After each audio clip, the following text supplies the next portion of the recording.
नमस्कार, आप देख रहे हैं आज तक। आपके साथ मैं हूं सईद अंसारी। स्वागत है आपका विशेष में। और आज विशेष में बात वंदे मातरम की। वंदे मातरम हमारे देश भारत का राष्ट्रगीत, जिसके रचयिता बंकिम चंद्र चटर्जी थे। 150 वर्ष पहले 1875 में आज ही के दिन पहली बार बंकिम दा का ये गीत एक साहित्यिक पत्रिका में प्रकाशित हुआ था। तिथि थी 7 नवंबर और इसीलिए वंदे मातरम के ये वर्ष पूरे होने पर सरकार और बीजेपी की तरफ से आज कई सारे कार्यक्रम हुए। लेकिन प्रधानमंत्री नरेंद्र मोदी ने इस गीत को लेकर एक बड़ा दावा किया। प्रधानमंत्री नरेंद्र मोदी का कहना है कि इस गीत के मूल रूप में मौजूद 3 पद यानी कि स्टैंजा कांग्रेस पार्टी ने हटा दिए थे और उसी से विभाजन की नींव पड़ी थी। क्या है प्रधानमंत्री नरेंद्र मोदी का दावा और क्या है इस दावे का इतिहास, हमारी इस विशेष रिपोर्ट में आइए हम आपको दिखाते हैं।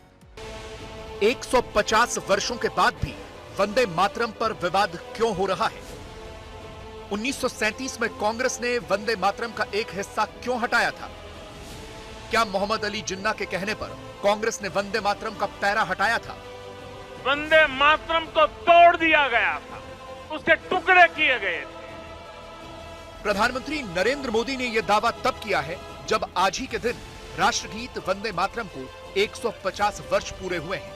मोदी के दावों की सच्चाई क्या है, ये आपको बताने से पहले ये जानना जरूरी है कि 7 नवंबर 1875 को बंकिम चंद्र चटर्जी ने वंदे मातरम को पहली बार साहित्यिक पत्रिका बंग दर्शन में प्रकाशित किया था।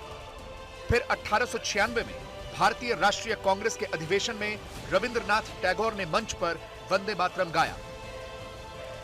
इसी वजह से इस गीत के 150 वर्ष आज पूरे हुए हैं। इस अवसर पर प्रधानमंत्री नरेंद्र मोदी ने वंदे मातरम का एक स्मारक सिक्का और एक डाक टिकट जारी किया। लेकिन ये तो सरकारी खबर है। इसमें राजनीतिक खबर यह है कि प्रधानमंत्री ने आज एक बड़ा दावा किया। प्रधानमंत्री का कहना है कि जो वंदे मातरम आजादी में क्रांतिकारियों की आवाज था, उस वंदे मातरम को कांग्रेस ने छोटा कर दिया था। मूल वंदे मातरम गीत बड़ा था, लेकिन उसे छोटा करके विभाजन की नींव डाली गई। आजादी की लड़ाई में वंदे मातरम की भावना ने पूरे राष्ट्र को प्रकाशित किया था। लेकिन दुर्भाग्य से 1937 में वंदे मातरम के महत्वपूर्ण पदों को, उसकी आत्मा के एक हिस्से को अलग कर दिया गया था।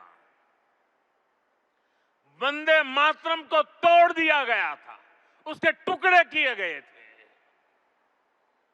वंदे मातरम के इस विभाजन ने देश के विभाजन के बीज भी बो दिए थे।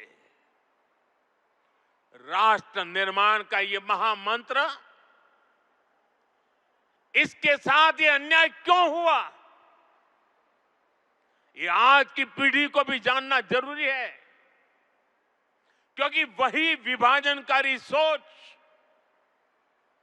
देश के लिए आज भी चुनौती बनी हुई है। वंदे वंदे वंदे वंदे। प्रधानमंत्री जो दावा कर रहे हैं, उनका पूरा विश्लेषण आगे करेंगे और आपको बताएंगे कि किसके कहने पर यह गीत छोटा हुआ था। लेकिन उससे पहले यहाँ ये जानना जरूरी है कि वंदे मातरम मूल गीत क्या था और वो कौन सा हिस्सा था जिसे हटाया गया। वंदे मातरम भारत का राष्ट्रगीत है और सुजलाम सुफलाम मलयज शीतलाम वाला ये हिस्सा ही गाया जाता है। लेकिन इसके आगे 3 पैरा और हैं जिन्हें हटा दिया गया। इनमें सबसे ज्यादा आपत्ति थी इस पैरा पर। उस वक्त ये कहा गया कि वंदे मातरम के इस पैरा में दुर्गा की स्तुति थी। इस पर काफी विवाद हुआ था।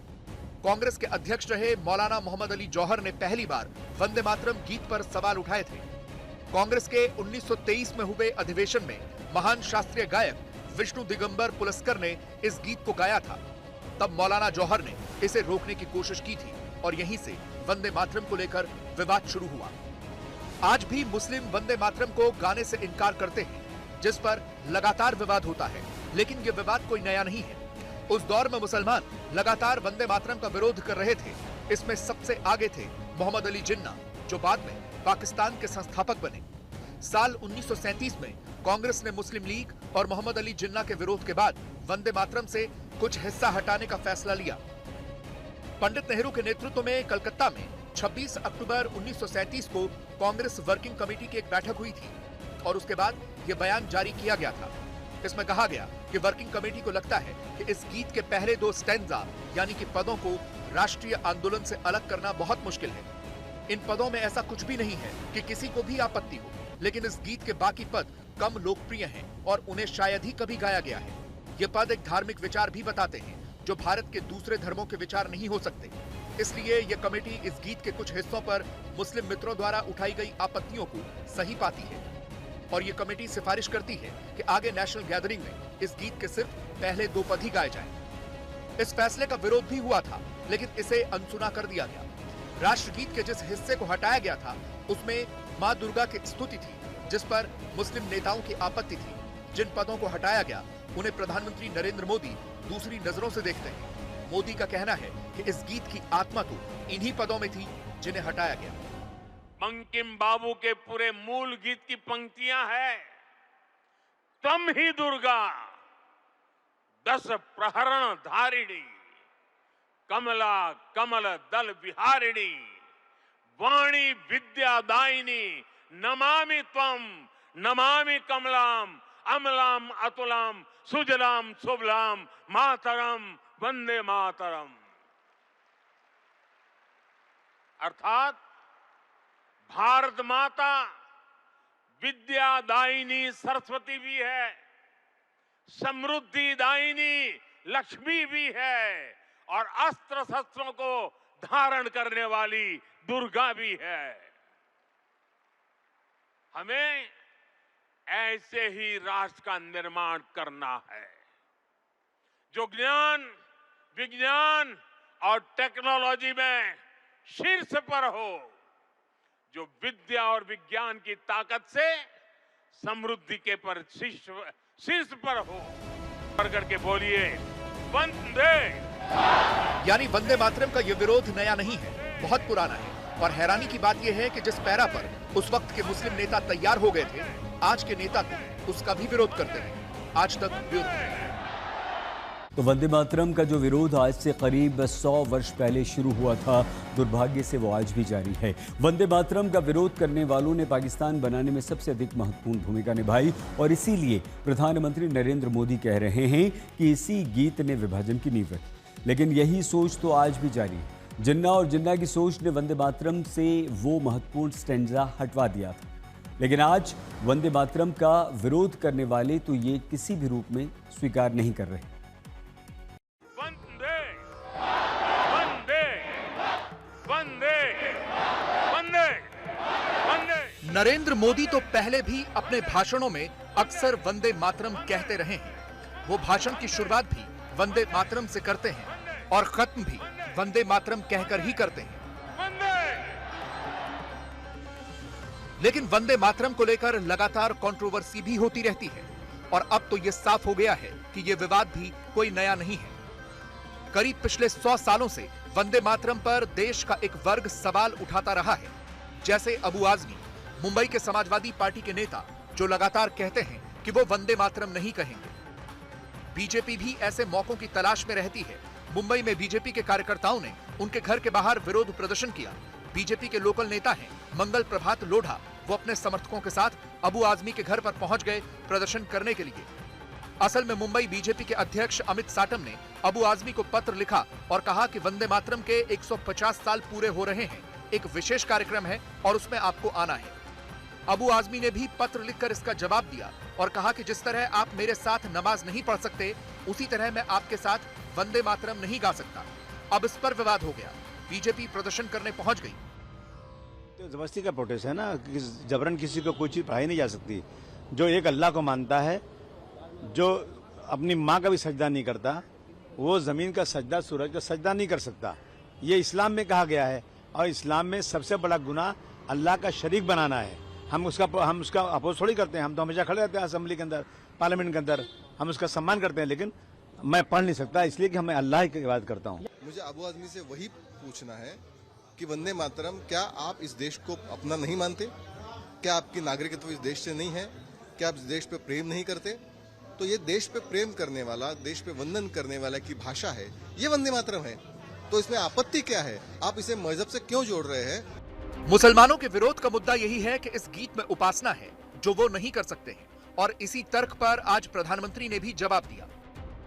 राष्ट्र को एक जियो पॉलिटिकल एंटिटी मानने वालों के लिए राष्ट्र को मां मानने का विचार हैरानी भरा हो सकता है, लेकिन भारत अलग है। भारत में मां जननी भी है और मां पालनहारिणी भी है। अगर संतान पर संकट आ जाए तो मां संहारकारिणी भी है। इसलिए वंदे मातरम कहता है, अबला के नमाए तबले बहुबल धारिणी नमामि तारिणी रिपुदल वारिणी मातरम वंदे मातरम। अर्थात अपार शक्ति धारण करने वाली भारत मां संकटों से पार भी कराने वाली और शत्रुओं का विनाश भी कराने वाली है।